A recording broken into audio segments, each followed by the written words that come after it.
آج ہمارے ملک میں دہشت گردی ہے اور دہشت گردی پر سب بات کرتے ہیں.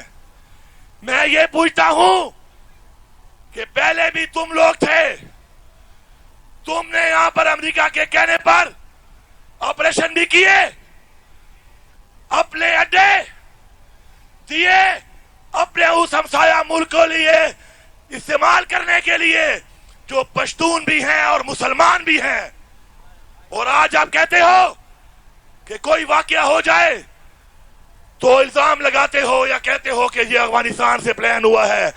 تم نے ان کے بچوں پر گولے برسانے کے لیے اڈے دیے, تم کیا امید کرتے ہو کہ تمہارے لیے وہ پھول بھیجیں گے؟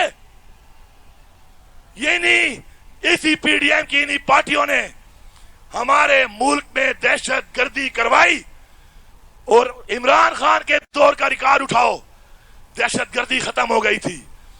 جیسے ہی امریکہ کی سازش پہ عمران خان کو اتارا, آج دوبارہ دہشت گردی نے جنم لیا ہے. ہم وعدہ کرتے ہیں ہم دہشت گردی بھی ختم کریں گے, امن بھی لائیں گے, اور یہ غلاموں سے, ان چوروں سے, ان ڈاکوؤں سے انشاءاللہ اپنی قوم کو حقیقی آزادی بھی دلائیں گے.